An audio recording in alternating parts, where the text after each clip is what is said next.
नमस्कार विद्यार्थी मित्रांनो, आपण बघत आहोत पेपर सिरीजचा मराठी 7वीचा पॅटचा पेपर। याच्या अगोदर आपले 5 पाठ झालेले आहे। अजूनही हा 6वा पाठ आहे। अजूनही तुम्ही 5 पाठ बघितले नाही, 5 पाठ बघा। यानंतर आपण 6वा पाठ हा आता चालू आहे। यानंतर अजून 2 पाठ अपलोड होणार आहे। तर चला बघूया आता यामध्ये कोणते प्रश्न विचारलेले आपल्याला। असा पेपर तुम्हाला बघायला मिळणार आहे। प्रश्न क्रमांक 9, खालील अन्नपूर्ण कथा पूर्ण करा। अपूर्ण कथा व कथेला योग्य शीर्षक द्या। बाबू, सगळे 10 मार्काचे प्रश्न होणार आहे। ही बघा, शाळेत धावण्याची शर्यत, 7वीच्या वर्गातील 2 मित्र, एक अभ्यासात हुशार, शर्यत सुरू, एकाला खेळाची आवड, शेवटच्या टप्प्यात एकाचा पाय मुरगळला तर एक अगदी विजय रेषेजवळ, परंतु मित्राला पाहून मागे फिरणे, इतर स्पर्धक पुढे, मित्राला साथ देत शर्यत पूर्ण, पराभव, मदत करणाऱ्या मित्राला विशेष बक्षीस। बघा, ही तुम्हाला 5 मार्कासाठी विचारला जाईल। ही सेम कथा तुम्हाला विचारला जाईल। बघा, तर मी तुम्हाला इथं तयार करून देतो। खूप सुंदर अक्षरामध्ये मी लिहिलेलं आहे। बघा, शीर्षक द्यायचं आहे, याला म्हणतात खरी मैत्री। ठीक आहे। शाळेत धावण्याची शर्यत आज आयोजित करण्यात आली होती। 7वीच्या वर्गातील 2 विद्यार्थी एक शर्यतीत भाग घेत होते। शर्यत सुरू झाल्यानंतर दोघेही वेगाने धावू लागले।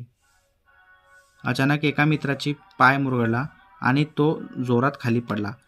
त्याच मित्र पुढे जाऊन शकत होता, पण त्याने मागे वळून पाहिले। मित्राला पडले पाहून तो त्याकडे धावत आला आणि त्याने त्याला उचलले। आपल्या हाताने त्याचे कपडे पुसून आणि चांगले विचारपूस केली। दोघेही मिळून हळूहळू धावत शर्यत पूर्ण केली। जर ते पहिल्या क्रमांकावर आले नाहीत तरी सर्वांनी त्यांच्या मैत्रीत कौतुक केले। मदत करण्याचे मित्राला विशेष बक्षीस देण्यात आले। बोध, याचा बोध हे बघा, बोध, संकटात मदत करणारा तोच खरा मित्र। बघा, लिहिताना तुम्हाला 5 मार्क कसे मिळतात। शीर्षकाला तुम्हाला 1 मार्क मिळेल। बॉडी ऑफ लाईन म्हणजे तुम्ही कसं लिहिलं आहे, तुमच्या अक्षराला 1 मार्क मिळतो। लिहिलेलं बॉडी ऑफ पार्टला तुम्हाला 2 मार्क झाले, तुमचे 4 मार्क। आणि लास्टचा मार्क तुम्हाला बोधला मिळतो। जर तुम्ही बोध लिहिल्याने तुमचा ॲटोमॅटिक 1 मार्क कटिंग, तुम्ही किती पण चांगली स्टोरी लाईन करा। ठीक आहे। तर चला बघू आता नेक्स्ट व्हिडिओ। आता बघा, प्रश्न क्रमांक 10 एक विचारला जाईल। तू सहभागी झालेला एक पेड माँ के नाम या उपक्रमाबद्दल 6 ते 8 ओळीत माहिती लिहायची आहे, किंवा स्वातंत्र्याच्या अमृत महोत्सवाच्या निमित्ताने तू राबवलेल्या हर घर तिरंगा या उपक्रमाबद्दल तुमचे मत लिहायचे आहे।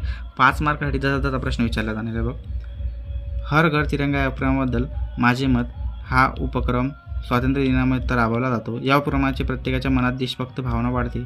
लोक आपल्या घरात अभिमानाने तिरंगा फडकवितात, त्यामुळे देशाच्या एकतेचा मनाचा संदेश पसरतो। नवीन पिढीला आपल्या राष्ट्रध्वजाचे महत्त्व समजते। हा उपक्रम देशप्रेमी, जगणारा आणि प्रेरणादायी आहे, त्यामुळे सर्वांनी यात उत्साहाने सहभागी व्हावे। ठीक आहे। आजसाठी एवढंच विद्यार्थी मित्रांनो। आता तुम्ही या अगोदर 5 पाठ बघितले, 5 पाठ बघा, हा 6वा पाठ आहे। यानंतर आपले 2 एक पाठ येणार आहे। तर आजसाठी इथंच थांबूया। Thank you for watching this video.